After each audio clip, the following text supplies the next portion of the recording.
Welcome to today's Explainer. We are going to be diving into a truly fascinating subject today, the future of Prince George. Because as this 13-year-old prepares for his eventual role as King of the United Kingdom, we are basically watching a real-time shift in how the entire institution operates. We're looking at this wild intersection of ancient constitutional mechanisms and a very modern push for personal autonomy. It's a massive, high-stakes balancing act between upholding centuries of history and, well, adapting to the realities of the 21st century. Ultimately, this is the story of the evolving responsibilities of the modern British royal family. Okay, let's dive into this. Here is our roadmap for exploring the 4 pillars of the young prince's escalating responsibilities. First, we'll look at his modern royal upbringing. Then, we'll examine how he might be breaking centuries of military tradition. Third, we'll get into the heavy constitutional mechanics of the councillors of state. And finally, we'll look at the vast financial apparatus waiting for him. Section 1. A modern royal upbringing. To really understand Prince George's path, we absolutely have to look at his father's. Prince William grew up under an unbelievably intense media spotlight. The paparazzi were just a constant daily presence for him. So now, as parents, William and Princess Kate are meticulously crafting a much more protected, contemporary childhood for George. They're actively trying to keep the family unit tight and as normal as possible, deliberately shielding him from the immediate pressures of the crown. But as you can imagine, you cannot hide a destiny like this forever. At some point, you have to talk about the future.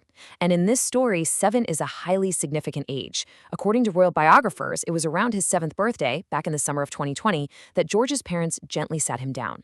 They explained exactly what his future life of royal service and duty would actually involve, essentially breaking the news that he would one day sit on the throne. Now, knowing your destiny is one thing, but preparing for it, that has actually caused a bit of friction behind palace doors. There's this deep, ongoing conversation right now about how best to educate a future king in today's world. Kate reportedly believes that sending him to a stuffy upper-crust institution goes against all of their efforts to modernize the monarchy. See, it's been a strict royal tradition to send heirs away to very specific elite boarding schools. But Kate has expressed a strong desire to keep the kids coming home every day. It's a real pushback against just blindly following rigid traditions that might feel a bit, well, disconnected from modern family life and the realities of the outside world. And this brings us to a literal crossroads for the family. In 2023, George actually toured 2 very different schools with his parents, and they represent 2 entirely different visions for his future. On one side, you have Eton College. This is Prince William's alma mater, a highly traditional, all-boys institution that carries the immense weight of royal expectation. On the flip side is Marlborough College. This is Kate's alma mater, a modern co-ed school that, let's be honest, comes with a staggering tuition fee of £47,000 a year. So this choice isn't just about where a teenager is going to take his math exams. It's a profound statement on whether the monarchy's future leans toward historical precedent or if this modern upbringing is ultimately going to win out. Section 2. Breaking military traditions. That tension between past and future leads us perfectly into the next major evolution. Historically, serving in the armed forces hasn't just been a nice option for a future monarch, it's practically been a strict, unwritten requirement.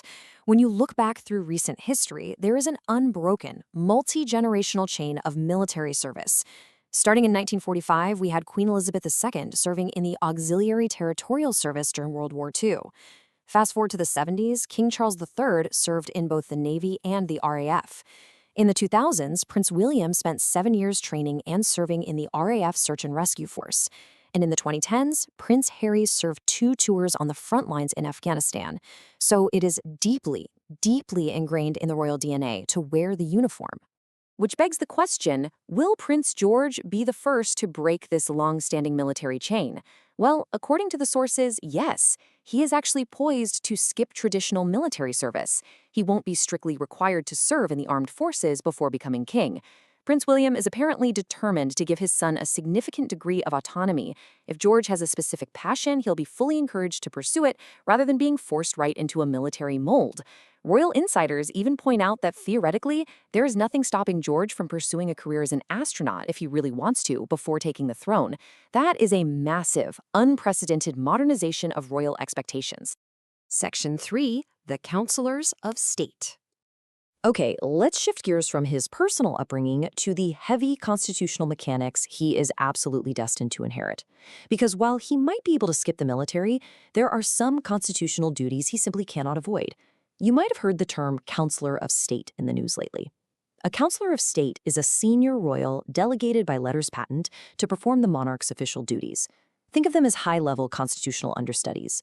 Imagine the king is abroad on a weeks-long Commonwealth tour, or he unexpectedly falls ill. These specific individuals step in to ensure the actual machinery of government doesn't grind to a halt. They handle essential stuff like attending Privy Council meetings or officially receiving incoming ambassadors. Although, it's worth noting, the law strictly prevents them from dissolving Parliament on their own, and they absolutely cannot grant titles or create new peers. Now, this role is where the modern reality of the royal family violently collides with ancient law. By default, the law says the councillors are the monarch's spouse and the first 4 adults in the line of succession. But today, that creates a major constitutional headache. As you scan the lineup, Prince Harry, Prince Andrew, and Princess Beatrice are all legally in those top spots, but they don't actually perform public royal duties anymore. Because they aren't working royals, the government faced a potential crisis where they might not have enough active proxies in an emergency. To fix this, Parliament literally had to step in and pass the Councillors of State Act in 2022, which added Princess Anne and Prince Edward to the list, just to ensure there were enough working royals to reliably carry out these duties. But here is the absolutely crucial point for our explainer today. 18. That is the exact age Prince George will automatically inherit this immense proxy power. Normally, standard royals have to wait until they're 21 to serve in this capacity, but the heir apparent is legally eligible the second they turn 18. So when George blows out the candles on his 18th birthday, he's going to immediately step onto this prestigious list, bumping Princess Eugenie off. Literally overnight, he takes on the very real, very heavy legal capability to act on behalf of the sovereign. Section 4. Funding the Prince.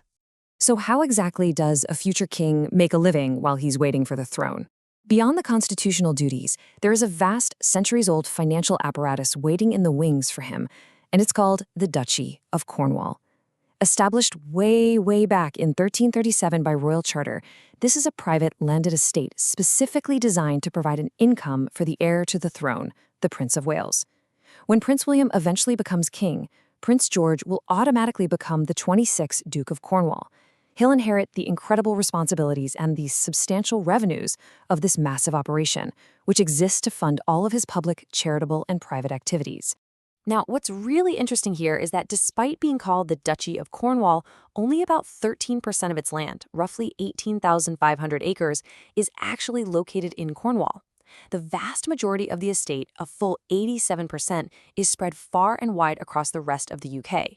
It is just a sprawling, highly diverse portfolio of agricultural land, commercial real estate, and residential property.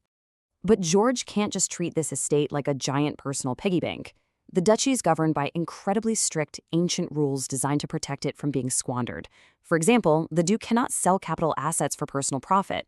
He only receives the annual income generated by the estate, and on that income, he voluntarily pays income tax. Plus, for complete transparency, the duchy is independently audited every single year.